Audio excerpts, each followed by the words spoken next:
فَإِنِّي مَعَكُم مِّنَ الْمُتَرَبِّصِينَ، میں بھی تمہارے ساتھ انتظار کرنے والوں میں سے ہوں۔ تم انتظار کر رہے ہو کہ یہ اس کی ہمت ٹوٹے اور یہ کام چھوڑے تاکہ ہماری جان چھوٹے، اور میں بھی انتظار کر رہا ہوں کہ اس کے نتیجے میں تم پر اللہ کا وبال ٹوٹے، کیونکہ میں تم پر اتمام حجت کر رہا ہوں، میں تم پر احقاق حق کر رہا ہوں، میں تم پر حقیقت آشکارا کر رہا ہوں، میں تمہارے سامنے سچ بیان کر رہا ہوں، ایک حق بات تمہارے سامنے لے کے آ رہا ہوں، اور تم انتظار کر رہے ہو کہ یہ حق آنکھوں سے اوجھل ہو جائے، یہ حق جو ہے سامنے نہ آئے، یہ چھپا ہی رہے تو اچھا ہے، اسے بیان ہی نہ کیا جائے۔ تو بہرحال میں بھی انتظار کر رہا ہوں کہ اس حق گریزی کے نتیجے میں کب اللہ کی پھٹکار تم پر پڑتی ہے اور اللہ کی سزا کے تم حقدار ہوتے ہو، اور یہ کہ تم بھی انتظار کر رہے ہو کہ کب جو ہے اس کی ہمت ٹوٹتی ہے اور یہ اپنے جو ہے اس سرگرمی سے توبہ کرتا ہے یا چپ ہوتا ہے اور اپنی گٹھ پکڑتا ہے۔ ام تامرہم احلامہم بہذا، اب یہاں سے ایک یوں سمجھے سوالات کی ایک بوچھاڑ ہے جو قرآن مجید کر رہا ہے کہ یہ جو کہتے ہیں نا کہ یہ شاعر ہیں، یا یہ کہ یہ جو ہے وہ کاہن ہیں، یا یہ کہتے ہیں کہ یہ مجنون ہیں، یہ جو ان کا دعویٰ ہے ام تامرہم احلامہم بہذا، کیا ان کو یہ بات ان کی عقل نے سکھائی ہے؟ واقعی وہ یہ سمجھتے ہیں کہ یہ شاعر ہیں اور مجنون ہیں اور ان کے اوپر دیوانگی ہو گئی، یہ کاہن ہیں، دل سے مانتے ہیں؟ ان کی عقل یہ بات انہیں کہتی ہے؟ ریزننگ کر کے یہاں تک پہنچے ہیں؟ ام ہم قوم طاغون، یا یہ کوئی سرکش لوگ ہیں، طغیانی پہ آئے ہوئے لوگ ہیں، طغیانی پہ جیسے فرعون آیا تھا، طغیانی پہ جیسے عاد اور سمود آئے تھے اس سے پہلے، طغیانی پہ جیسے قوم نوح آئی تھی، الذین طغوا فی البلاد فاکثروا فیہا الفساد، یہ قوم عاد ہو، قوم سمود ہو، فرعون ہو، ذی الاوتاد، الذین طغوا فی البلاد فاکثروا فیہا الفساد فصب علیہم ربک صوت عذاب، تو پھر ان پر ان کے رب کی نے اپنے عذاب کا کوڑا برسایا۔ کیوں؟ انہوں نے شہروں میں سرکشی کی، طغیانی کی، اور ان میں بگاڑ پیدا کر دیا، فساد پیدا کر دیا۔ جس چیز کی اصلاح ہو چکی تھی اس اصلاح کو انہوں نے بگاڑ میں بدل دیا، خرابی میں بدل دیا اپنی طغیانی کی وجہ سے۔ تو جو لوگ سرکشی پہ آئے ہوتے ہیں ظاہر ہے پھر وہ اصول کو نہیں دیکھتے، وہ حق کو نہیں دیکھتے، وہ سچ کو نہیں سننا چاہتے، وہ تو اپنے مرضی کی بات سننا چاہتے ہیں، اپنے مفاد کی بات سننا چاہتے ہیں۔ وہ کہتے ہیں ہم طاقتور ہیں، ہمارے پاس اتھارٹی ہے، ہم جو چاہیں کریں، ہمیں کوئی نہیں پوچھ سکتا۔ بہت کہیں بڑی مہربانی کریں تو یہ کہہ دیتے ہیں کہ اللہ کے علاوہ کوئی نہیں پوچھ سکتا ہے، اور دل میں یہ سمجھتے ہیں کہ اللہ بھی نہیں پوچھ سکتا، کیونکہ تو ہم اس کے بڑے لاڈلے ہیں، بڑے چہیتے ہیں، ہم نے کچھ کیا ہو نہ کیا ہو، ہمارے آباء و اجداد بہت کچھ کر کے گئے ہیں۔ وہ پیدرم سلطان بود تو ہمارے آباء و اجداد نے بڑی محنتیں کی ہیں، بڑی کوششیں کی ہیں، لہٰذا ہم تو بخشے بخشا ہیں، ہم سے تو کوئی اخلاقی تقاضا ہمارے اوپر عائد نہیں ہوتا، ہم سے کسی شے کی پابندی نہیں کروائی جانی۔ لیکن یہ کہ بہرحال جو ہے اس کے مقابلے میں جو باقی سارے لوگ ہیں ان سے تو پوچھ ہوگی، ہم سے نہیں ہوگی۔ یہ ہے طغیانی۔ اس لیے کہ جو آدمی اس طغیانی میں مبتلا ہو جائے اسے پھر کوئی اصول، کوئی ضابطہ، کوئی طریقہ، کوئی جو ہے قانون، وہ کسی کا پابند نہیں رہتا، وہ ہر اس چیز سے بلند ہو جاتے ہیں۔ تو اب وہ کسی کے بارے میں جو مرضی کہے، وہ چاہے تو اسے کہے یہ شاعر ہے، چاہے تو کہے مجنون ہے، چاہے تو کہے یہ کاہن ہے، چاہے تو کہے ایجنسیوں کا ایجنٹ ہے، چاہے تو کہے دماغ خراب ہو گیا ہے، چاہے کہے اس پر جو جادو ہو گیا ہے، جو مرضی کہتا پھرے، اب اس سے پوچھنے والا کون ہے؟ اس لیے کہ وہ طغیانی پہ آیا ہوا ہے، وہ اسپیشل رائٹس رکھتا ہے، وہ اپنے آپ کو باقیوں کے نسبت بڑا ترم خان سمجھتا ہے، وہ کسی کی پوچھ میں کیسے اور کسی کی بات کے جواب دہ کیسے ہو سکتا ہے؟ تو یہ قوم، یہ لوگ طغیانی پہ آ گئے ہیں، طاغون ہے یہ، یا یہ کہ واقعی ان کی یہ معقول بات ہے؟ یعنی عقل نے سکھائی کا مطلب یہ معقول بات ہو، تو کیا خود ان کی عقل یہ گواہی دیتی ہے کہ محمد الرسول اللہ صلی اللہ علیہ وسلم مجنون ہیں؟ کیا ان کی عقل مانتی ہے کہ یہ شاعر ہیں؟ کیا ان کی عقل مانتی ہے کہ یہ کاہن ہیں؟ چنانچہ ایک بڑا دلچسپ واقعہ بھی آتا ہے سیرت کے واقعات میں، یہ بھی ہے کہ ایک دفعہ مشرکین یہ بڑے بڑے سردار جمع ہوئے کہ یار ہماری بات میں کوئی اتفاق نہیں ہے، کوئی کہتا ہے شاعر ہے، کوئی کہتا ہے مجنون ہے، کوئی کہتا ہے کاہن ہے، تو عوام کوئی اعتبار نہیں رہتا، ہمیں کوئی ایک بات کہنی چاہیے۔ سورہ مدثر کی جو تفاسیر ہیں اس میں یہ واقعہ آپ کو لکھا ہوا مل جائے گا. ہمیں کوئی ایک بات کہنی چاہیے. تو کسی نے کہا کہتے ہیں شاعر ہیں، کیونکہ یہ قرآن شاعری سے ملتا جلتا کلام ہے، یہ بات چل جائے گی. سارے اپنی اپنی جو ہے وہ باتیں ہانکتے رہے. وہاں ولید بن مغیرہ بھی بیٹھا ہوا تھا. اس نے کہا دیکھو یہ بات نہیں چلے گی. بیوقوف لوگ تو مان لیں گے لیکن کوئی بھی عقل مند آدمی یہ بات نہیں مانے گا، کیونکہ میں جانتا ہوں شاعر کیا ہوتے ہیں. میں شاعروں کے پاس بیٹھا ہوں، خود بھی ایک ذوق رکھتا ہوں شعر کا. لہذا یہ قرآن مجید شاعری نہیں ہے. یہ کوئی معقول آدمی اس بات کو نہیں مانے گا کہ یہ شاعری ہے. انہوں نے کہا اچھا پھر کہانت ہے. پھر اس پہ لمبے چوڑے دلائل ہوئے. آخر میں پھر وہی بولا. اس نے کہا میری کائنوں کے ساتھ بھی دوستی ہے، میں ان کے پاس بھی بیٹھتا ہوں، مجھے ان کی عادتوں کا بھی پتہ ہے، ان کے کردار کا بھی پتہ ہے، ان کے ساتھ جو آلائشیں اور گندگیاں اور ان کے کردار کی جو خرابیاں ہوتی ہیں سب میں جانتا ہوں. اور جس طرح کی باتیں وہ کرتے ہیں، مبہم باتیں، پر اسرار باتیں، کلیئرٹی نہیں ہوتی، دو چیزیں آپس میں مل نہیں رہی ہوتی. تو قرآن مجید ایسی باتیں ہیں جو جاننے والا آدمی ہے اس کے سامنے یہ کہانت والی قصہ بھی نہیں چلے گا. خیر اس کے بعد تو وہ کام کہیں اور چل پڑا. خود اس کو لالے پڑ گئے. آخر میں اس نے توبہ طائب کی. اس نے کہا جادو کہتے ہیں. وہ تو ایک علیحدہ بات ہے، لیکن جو بات میں آپ کے سامنے رکھنا چاہ رہا ہوں وہ کیا ہے کہ کسی معقول آدمی کے لیے یہ حضور پہ جو الزامات لگ رہے ہیں شاعر، کاہن اور جو مجنون، یہ قابل قبول بات نہیں. تو کیا ان کی عقل یہ بات انہیں سکھا رہی ہے، یا یہ کہ یہ سرکش ہو چکے ہیں، ان کے اسپیشل رائٹس ہیں جو چاہیں بکیں اپنے منہ سے. ام تامرہم احلامہم بہذا ام ہم قوم طاغون ام یقولون تقولا. یا وہ یہ کہتے ہیں کہ اس نے خود، اے نبی آپ نے خود بنایا ہے، اللہ کا کلام نہیں ہے، انہوں نے گڑھا ہے. دیکھیں شاعری ہے تو آتے ہیں غیب سے یہ مضامی خیال میں، اس میں وہ آ جائے گا کہ کہیں سے کوئی وحی ہو رہی ہے، القاء ہو رہا ہے شیطان کی طرف سے، وہ جسے آمد کہتے ہیں. کہانت ہے تو وہ تو سارا سکھایا ہوا ہے کسی اور کی طرف. ایک اور صورت ہو سکتی ہے، وہ کیا ہے؟ وہ صورت یہ ہے کہ انہوں نے خود وضع کیا ہے، یہ کلام انہوں نے خود بنایا ہے. ام یقولون، تو کیا وہ یہ کہتے ہیں کہ یہ قرآن مجید محمد الرسول اللہ نے خود گڑھا ہے؟ بل لا یؤمنون. اصل بات ان میں سے ایک بھی نہیں ہے.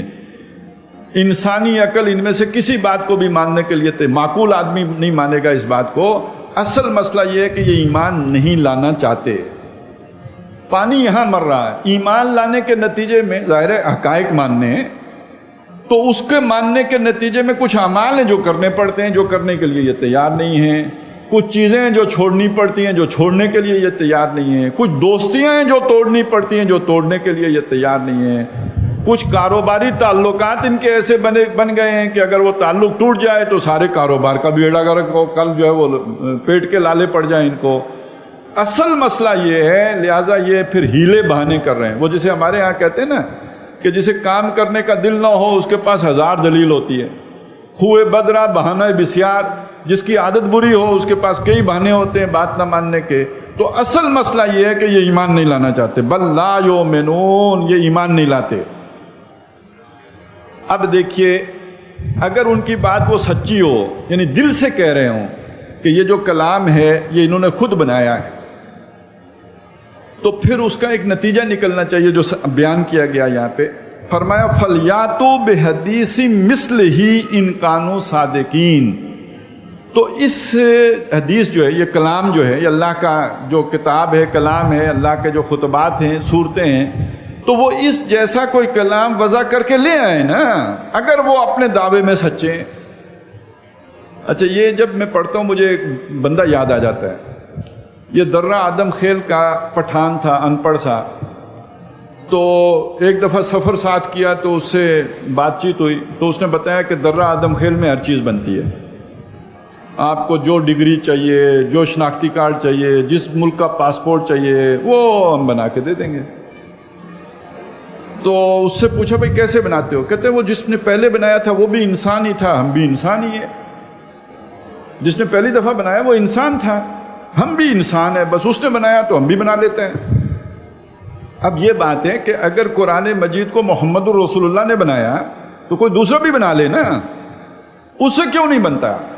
وہ اس جیسا کلام وضع کر کے کیوں نہیں لے آتا؟ فَلْيَأْتُوا بِحَدِيثٍ مِثْلِهِ إِن كَانُوا صَادِقِينَ. تو اس جیسی حدیث بنا کے لے آئیں اگر وہ اپنے دعوے میں سچے ہیں. یہ بات ابتداً قرآن مجید نے اس انداز میں رکھی. پھر یہ کہ بعد میں آپ کو معلوم ہے سورہ بقرہ میں جیسے ہم نے وہ دورہ ترجمہ قرآن کے دوران پڑھا تھا کہ اس میں تو یہ کہا نا کہ ایک صورت بنا کے لے آؤ. اب ایک صورت تو سورہ کوثر بھی ہے, 3 آیتیں یہ نہیں بنا کے لے آؤ اس جیسی, ہم مان لیں گے کہ تم اپنے دعوے میں سچے ہو.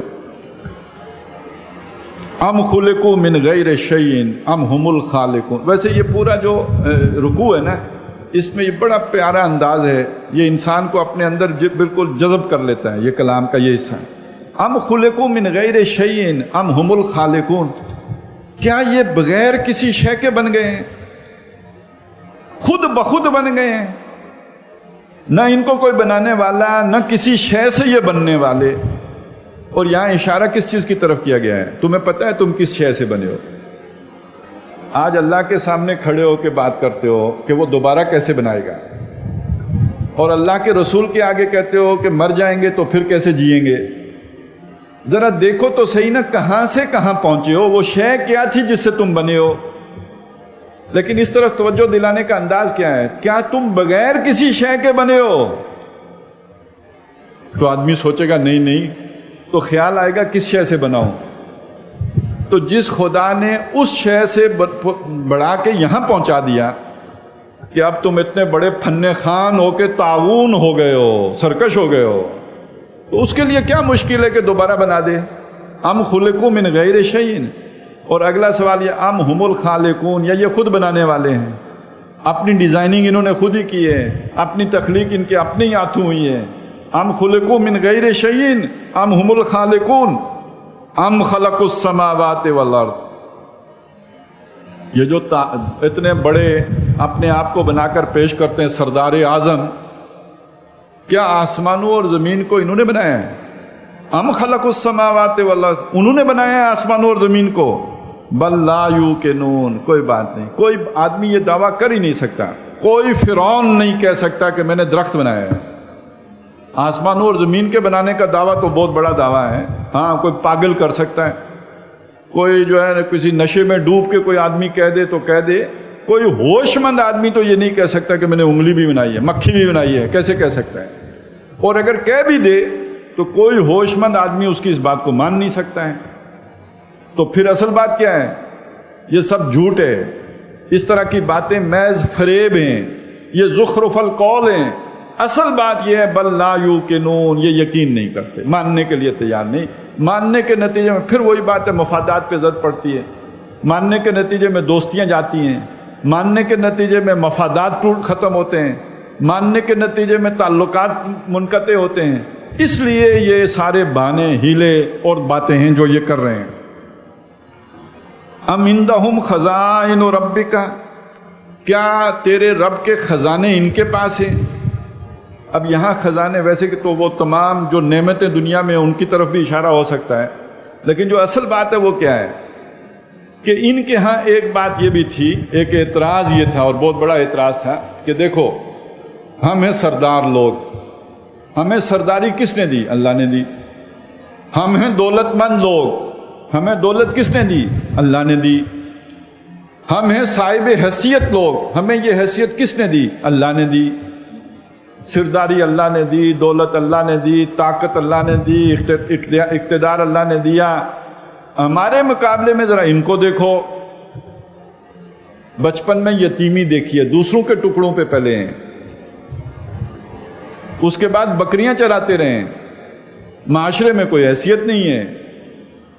نعمتیں اللہ نے ہمیں دی, ان کو کوئی نعمت نہیں دی. تو اگر یہ قرآن کوئی نعمت ہوتی تو وہ بھی ہمارے پاس آیا ہوتا نا, ان کے پاس کیوں گیا ہے؟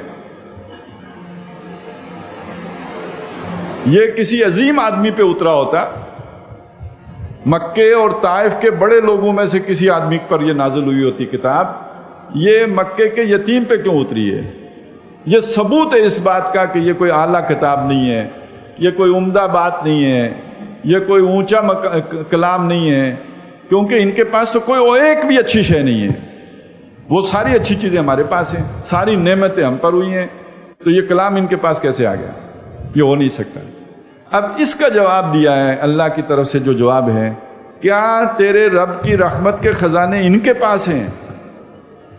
یہ خود آپس میں یہ الاٹ کریں گے، یہ تو اللہ کی مرضی ہے، جس کو وہ دے دے۔ یہ جو پورا واقعہ ہے نا، یہ جو تصور ہے، اس کی جو صحیح نفی ہے وہ سورہ زخرف میں ہوئی ہے۔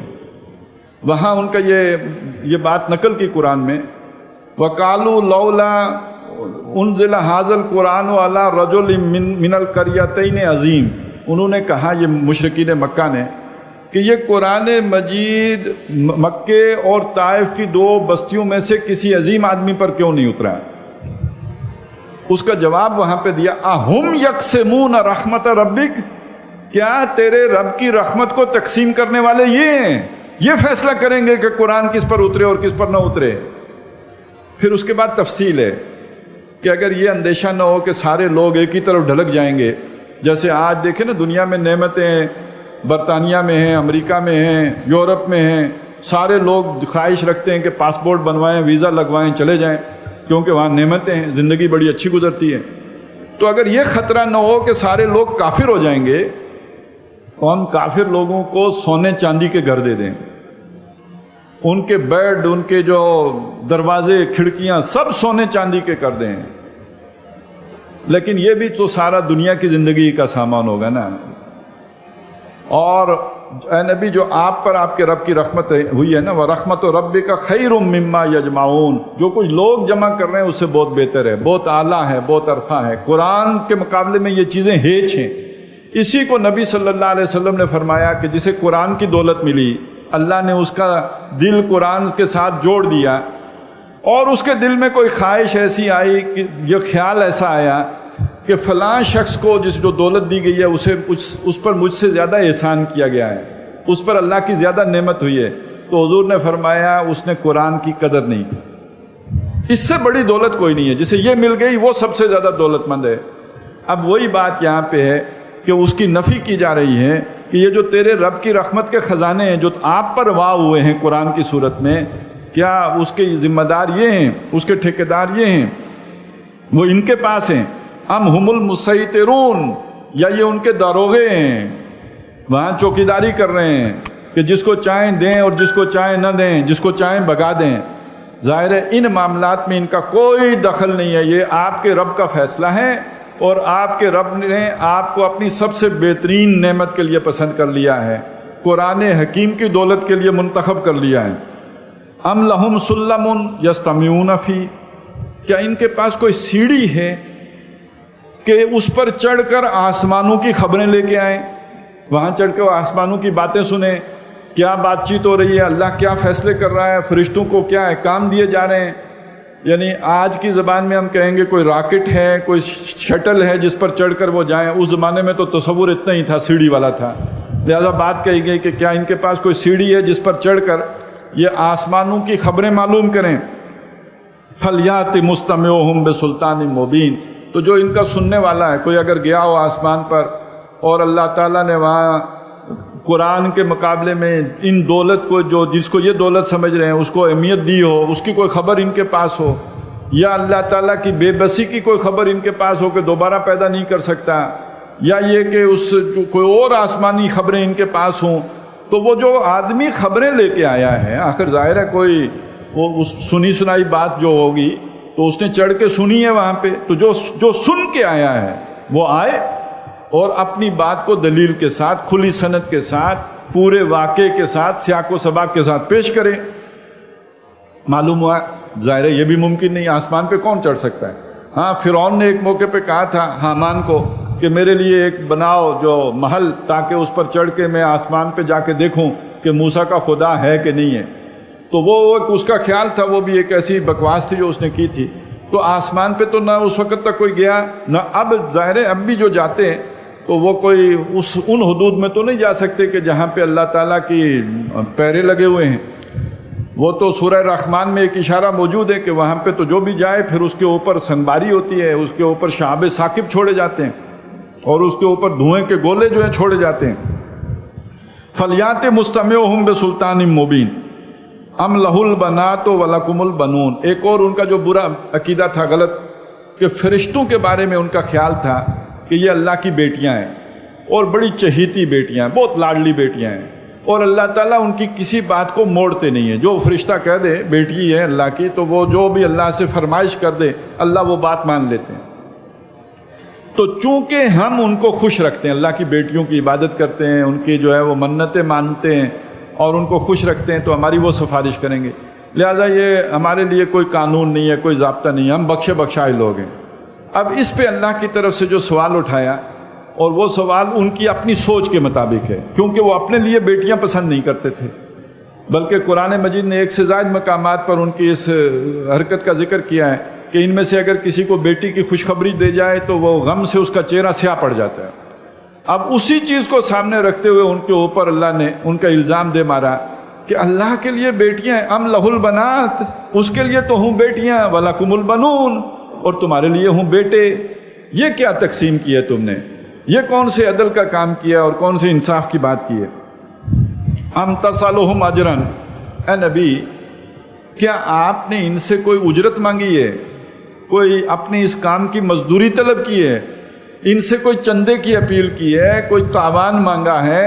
فہم من مغرم مثقلون, تو اس جو چٹی پڑ گئی ہے اس کے بوجھ تلے یہ دبے جا رہے ہوں, یہ گردن ہی نہ اٹھا سکتے ہوں. جیسے اب ہمارے اوپر ٹیکس لگے ہیں تو اب یہ جس طرح حکومت نے لگائے ہیں اور بے دھڑک لگائے ہیں, اور کل کی خبر کے مطابق جو ہے وہ اب تو مرنے پہ بھی لگ گیا ہے کہ وہ قبرستان میں جو آپ 5 بجے کے بعد جائیں گے, ورکنگ آورس تو گزر گئے, تو اب اس کے بعد اگر کوئی قبر میں دفنایا جائے گا تو وہ بھی اسپیشل ٹیکس بھی ہوگا. وہ کوئی جو پہلے والا ٹیکس ہے وہ تو ہے ہی, لیکن یہ بے وقت مرنے پر بھی ٹیکس ہے نا. آپ ورکنگ آورز میں مرنا چاہیے, اور اس کے بعد اگر آپ جا کے مدفون ہوں گے تو پھر اس کے نتیجے میں اضافی ٹیکس دینا پڑے گا.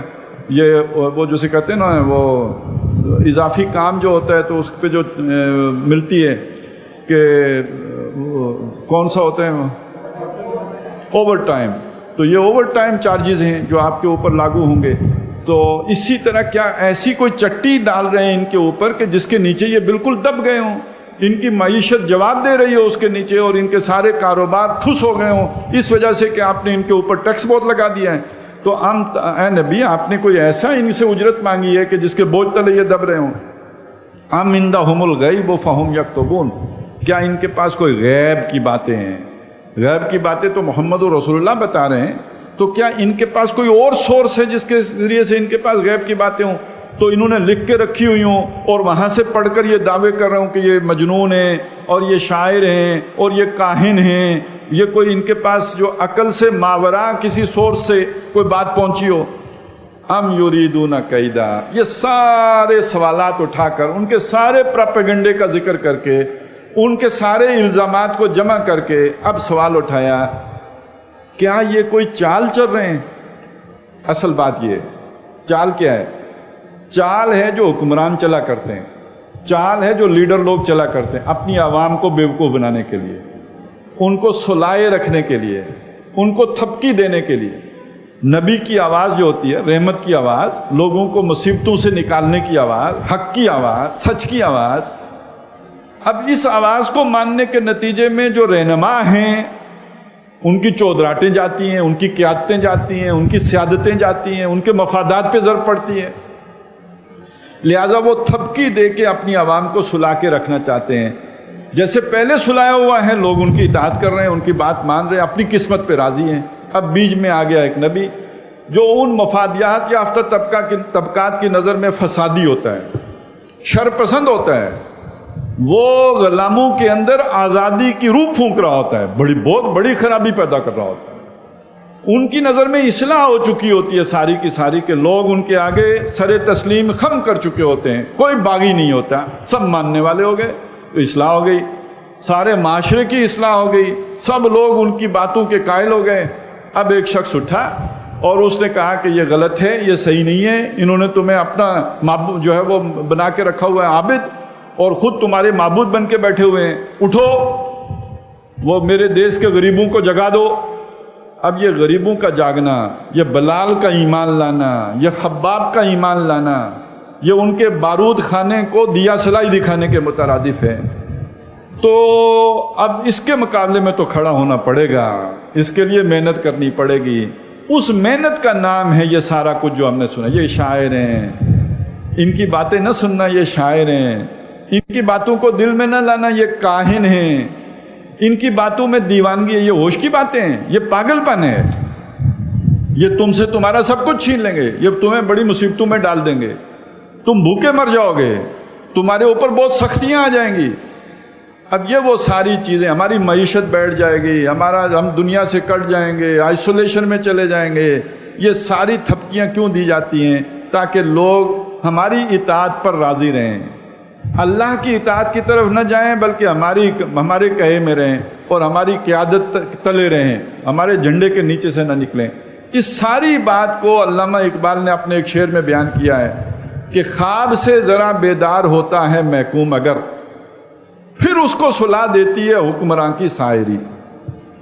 یہ حکمراں کی شاعری ہوتی ہے، کبھی پروپیگنڈا یہ شاعر ہیں، کبھی پروپیگنڈا یہ باغی ہیں۔ ہمارے آج جو دور میں ہوتا ہے نا کہ آپ نے کوئی بھی خطرناک آدمی جس نے آپ کے مفاد کو چیلنج کر دیا، یہ غدار ہے، یہ انڈیا کا ایجنٹ ہے، یہ CIA کا ایجنٹ ہے، یہ ایجنسیوں کا پٹھو ہے، تو جو آدمی کھڑا ہو کے آپ کے مفاد کو چیلنج کرے گا اس کی یہی کردار کشی ہوتی ہے، اس کے ساتھ یہی چیزیں ہمیشہ سے جوڑی جاتی ہیں، اور یہی نبیوں کے ساتھ ہوتا رہا۔ معلوم ہوا جو نبی دعوت لے کے کھڑے ہوتے تھے وہ جو سٹیٹس کو ہوتا تھا اس کو چیلنج کر دیتے تھے، اور وہ جو اسٹیبلشڈ حقائق ہوتے تھے وہ سارے جو ہے ان کے وہ ہوتے تو وہ باطل تھے، لہذا وہ بالکل جیسے حضرت موسیٰ علیہ السلام کے عصا سے جادوگروں کا ڈھونگ جو تھا وہ سارا ایک دم غارت ہو گیا، اس طرح ان کے لیے وہ ایک زلزلے کی کیفیت پیدا ہو جاتی ہے، اور سب مجتمع ہو کر اور مجمع علیہ ہو کر وہ نبی کے مقابلے میں جو کمر ہمت کس لیتے ہیں۔ اور طریقہ سارا یہ ہے، ام یریدون کیدا، کیا یہ کوئی چال چل رہے ہیں؟ فالذین کفروا هم المکیدون، یہ بہت ہی پیارا جملہ ہے۔ بس جو لوگ کافر ہیں وہ چال چل نہیں رہے، چال میں آئے ہوئے ہیں۔ کیوں؟ سب سے بڑی چال چلنے والا تو اللہ ہے، اللہ کی چال کو کون ناکام بنا سکتا؟ اب یہ چال میں آنے کو سمجھ نہ ہونا تو حضرت یوسف علیہ السلام کا پورا قصہ ذہن میں لے آئیں۔ بالکل ابتدا میں یہ بات ہے کہ جو خواب دیکھا تو حضرت یعقوب علیہ السلام نے حضرت یوسف کو بتا دیا کہ اللہ تعالیٰ آپ کو تعویل الاحادیث کا علم دے گا، تعبیر الرؤیا کہیں یا چیزوں کی گہرائی میں پہنچنے کا علم اللہ آپ کو دے گا۔ اب یہ علم دے گا، کیسے دے گا، کہاں دے گا، یہ تفصیل نہیں ہے، اور ظاہر ہے اس وقت تہذیب و تمدن کا گہوارہ مصر ہے۔ اللہ کا ارادہ یہ ہے کہ یوسف کو یہ علم حاصل ہو سکتا ہے مصر میں جا کر، لہذا اللہ کا فیصلہ یوسف مصر پہنچے۔ اب ادھر بھائی ہیں، بھائیوں کا فیصلہ ہے، ان کو اپنے مسائل ہیں، ان کو نہیں پتہ اللہ کا منصوبہ کیا ہے، لیکن ان کے چھوٹے چھوٹے منصوبے ہیں کہ ابا جی یوسف سے زیادہ محبت کرتے ہیں، یوسف سے جان چھڑاؤ تاکہ ابا جی کی محبت ہمارے ساتھ ہو جائے، تو چلیں اسے جا کے کنویں میں پھینک آتے ہیں۔ تو بھائیوں نے کنویں میں کیوں پھینکا؟ اپنے مطلب کے لیے پھینکا۔ اوپر سے قافلہ آیا، ادھر بچہ نکلا، وہ کہا اوئے یہ تو مال تجارت ہے، جا کے بیچیں گے، اٹھایا مصر پہنچایا، جا کے بیچ دیا۔ انہوں نے اللہ کی منشا پورا کرنے کے لیے کیا یا اپنا مطلب کے لیے کیا؟ اپنے مطلب کے لیے کیا، جا کے بیچ دیا۔ جس نے خریدا اس نے کیوں خریدا؟ اس نے اس لیے خریدا کہ بیٹا بنا لیں گے، یا یہ کہ سستا مل رہا ہے تو مہنگا بیچ دیں گے، نفع ہو جائے گا، اس نے اپنے مطلب کے لیے خریدا۔ اب ہر آدمی جو کام کر رہا ہے اپنے مطلب، اپنی نیت، اپنے ارادے سے کر رہا ہے، لیکن ایک گریٹر پلان بھی چل رہا ہے یا نہیں چل رہا ہے؟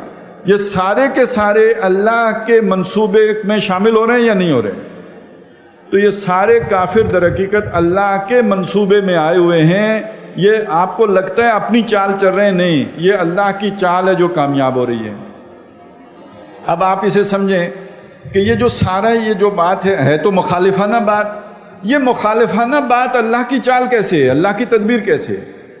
اصل میں یہی وہ شے ہے کہ جس سے محمد رسول اللہ کا پیغام گہرا ہو رہا ہے، معاشرے میں گراس روٹ لیول تک پہنچ رہا ہے۔ وہ پروپیگنڈا کر رہے ہیں، وہ کہہ رہے ہیں شاعر ہیں، وہ کہہ رہے ہیں جو یہ کاہن ہیں۔ ایک آدمی نے تصور بنا لیا کاہن ہے، دوسرے نے تصور بنا لیا شاعر ہیں۔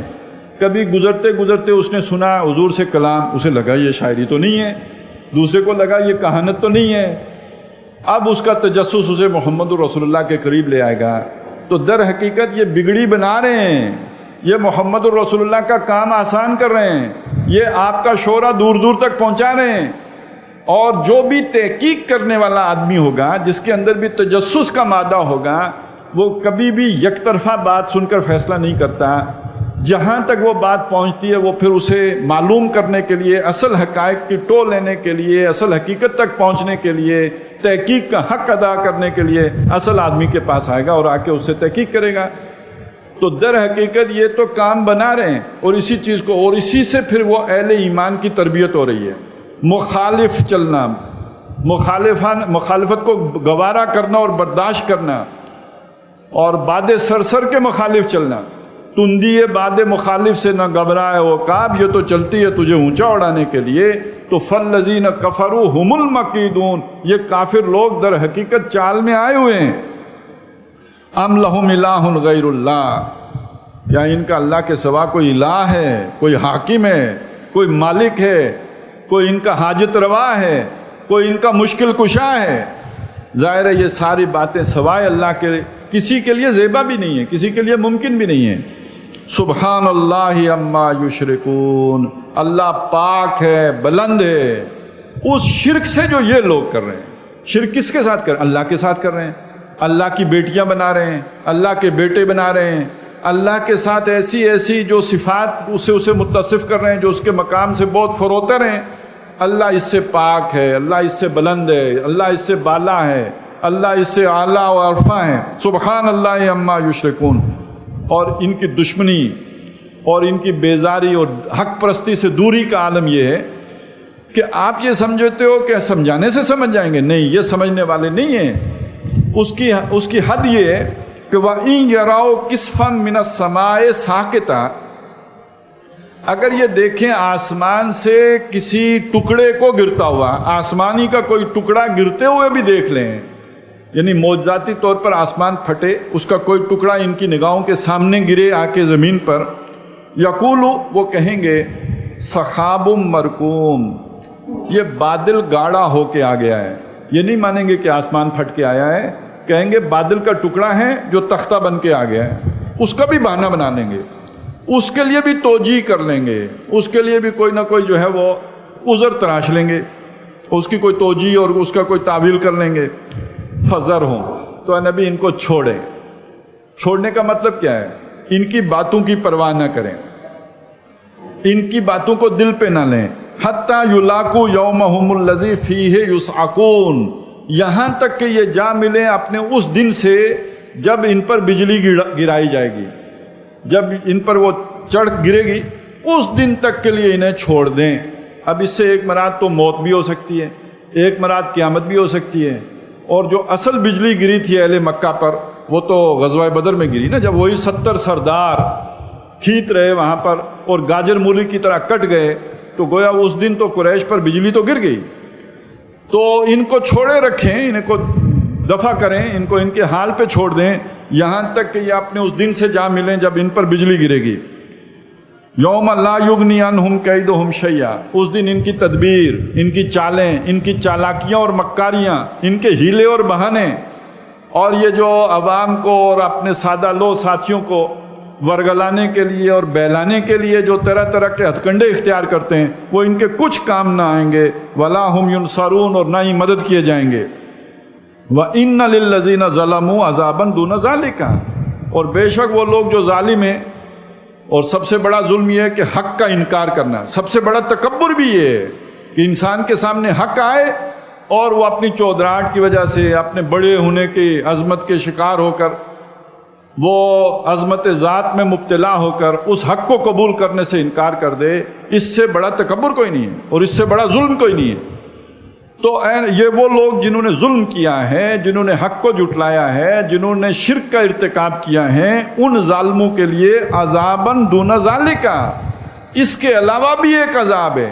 ایک عذاب تو بدر میں آ گیا اور ایک عذاب مرنے کے بعد ہے۔ وہ جو مر گئے بدر میں ان کی جان چھوٹ تو نہیں گئی، اس کے بعد وہ دائمی عذاب میں دوزخ میں، اب جو ہے پہلے عذاب قبر میں اور پھر عذاب دوزخ میں، جہنم میں مبتلا کیے جائیں گے۔ وَلَٰكِنَّ أَكْثَرَهُمْ لَا يَعْلَمُونَ، لیکن ان کی اکثریت اس سے واقف نہیں ہے، اسے اس کا شعور اور ادراک نہیں ہے۔ وَاصْبِرْ لِحُکْمِ رَبِّكَ، اے نبی اپنے رب کے حکم سے صبر کیجئے. اور صبر کرنے کا مطلب یہ ہے کہ ڈٹے رہیے، جمے رہیے. وہ جو پہلا جو حکم تھا وہ کیا تھا اس رکوع کے شروع میں؟ فذکر، نصیحت کرتے رہیے، سمجھاتے رہیے، اپنی بات کہتے رہیے، ان کے باطل دلائل کا رد کرتے رہیے، حقائق آشکارا کرتے رہیے.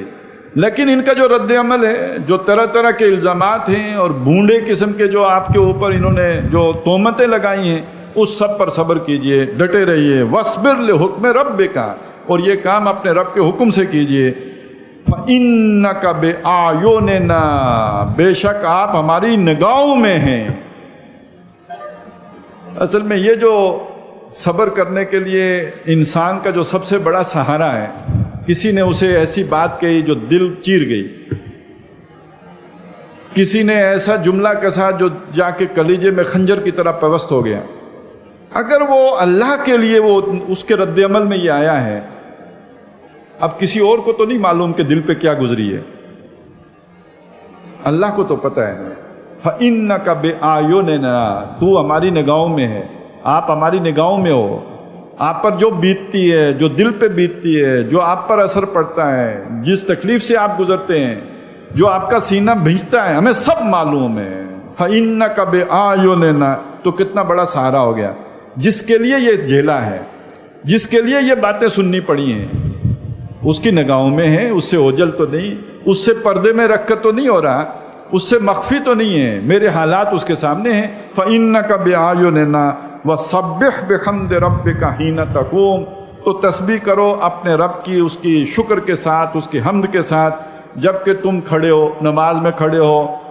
اور یہ کہ رات کو تہجد میں کھڑے ہو، تو جب کھڑے ہو نماز کے لیے تو اس کی شکر کے ساتھ اس کی تسبیح کیجئے. یہ سورہ فاتحہ ہے. یہ جو ہم رکوع میں جو ہے تسبیحات کرتے ہیں، گویا انہی احکام پر عمل ہو رہا ہوتا ہے اس موقع پہ. لیکن اب یہاں جو اہم بات ہے وہ کیا ہے؟ ایک نماز ہے روٹین کی نماز جو ہم نے پڑھ لی، اور ایک نماز ہے جب دل کو چرکا لگا ہوا ہے اور کھڑے ہوئے ہیں آپ اپنے رب کے سامنے. یہ دونوں نمازیں برابر ہو سکتی ہیں؟ آپ نے جس کے لیے دکھ اٹھایا ہے، آپ نے جس کے لیے مصیبت جھیلی ہے، آپ نے جس ہستی کی خاطر یہ ساری تکلیفیں اٹھائی ہیں، اب آپ اس کے سامنے جا کے جب کھڑے ہوں گے تو آپ نے وہ بچہ دیکھا ہے کہ جسے سکول میں مار پڑی ہو سکتا ہے برداشت کر گیا ہو سکتا ہے وہاں نہ بولا ہو، لیکن جب وہ آ کے اپنی ماں کو سنائے گا نا یہ ہوا ہے، اس وقت وہ نہیں برداشت کر سکتا، اس کی آنکھوں سے آنسو رواں ہو جائیں گے. تو اصل نماز تو وہی ہے نا جو اللہ کے لیے مار کھا کے آ کے پڑھی جائے. اصل تزکیہ تو یہ ہے. اور اللہ کی طرف میلان خود بخود تو تب ہوتا ہے جب اللہ کے لیے چمڑی ادھڑوا کے آئے ہوں، انگاروں پہ لیٹ کے آئے ہوں. تو پہلی بات یہ کہی کہ وَاصْبِرْ لِحُکْمِ رَبِّکَ، صبر کرنا ہوگا ان ساری تکلیفوں پر اپنے رب کے حکم سے. دوسری بات یہ ہے فَإِنَّكَ بِأَعْيُنِنَا، تم میری نگاہوں میں ہو. ایسا نہیں ہے کہ تم پر کوئی تکلیف گزر رہی ہو اور اسے پتہ نہ ہو جس کے لیے تم سہ رہے ہو. اور پھر جب تم اس کے سامنے آ کے کھڑے ہو اپنے دکھڑے بیان کرنے کے لیے، اپنے جذبات شیئر کرنے کے لیے، تو اس وقت بھی اس کی تسبیح کرو اس کے حمد کے ساتھ. وَمِنَ اللَّيْلِ، اور رات کے اوقات میں بھی فَسَبِّحُ، اس کی تسبیح بھی کرو. وَإِدْبَارَ النُّجُومِ، اور جب ستارے پیٹھ دکھا رہے ہوں، یعنی یہ کہ جو سحری کا وقت ہے اس موقع پہ بھی اس کی تسبیح کرو. یہی وہ ابتداءً یہ تسبیح کے اوقات تھے جو بعد میں نماز کے اوقات بن گئے. تو معلوم ہوا، دیکھیے اب یہ جوڑ لیں اس چیز کے ساتھ کہ سورہ بقرہ میں اس چیز کو کہا کہ تمہارے اوپر جو تکلیفیں آئیں گی، پریشانیاں آئیں گی، مشکلات آئیں گی، تو ان کو کیسے سہارو گے؟ استعینوا بالصبر والصلاۃ، نماز اور صبر کے ذریعے سے. یہاں دو باتیں کون سی کہیں؟ وَاصْبِرْ لِحُکْمِ رَبِّ، پہلی بات صبر ہے. اور جب حین تقوم آپ کھڑو نماز میں، اس وقت یاد کرو اس کو، اس کی تسبیح کرو. تو معلوم ہوا ان تمام تکالیف پہ، مصائب پہ، آلام پر جو چیز سہارا بننے والی ہے وہ صبر اور نماز ہے. اللہ تعالی ہمیں قرآن مجید کے اس پیغام کو سمجھنے کی توفیق عطا فرمائے. دیکھیے ہمیں نماز کا پتہ ہے، روزے کا پتہ ہے، حج کا پتہ ہے، لیکن یہ کہ دعوت و تبلیغ، اس کے لیے کھڑے ہونا، اس کے لیے تکلیفیں سہنا، لوگوں کی باتیں سننا اور حق کی خاطر دوستیوں کو دشمنیوں میں بدلنا، یہ ہے قرآن مجید کا اصل پیغام. اللہ تعالیٰ اس کو سمجھنے کی اور اپنی زندگیوں کا جو محور بنانے کی توفیق عطا فرمائے. بارک اللہ لی و لکم فی القرآن العظیم و نفعنی و ایاکم بالآیات و ذکر الحکیم.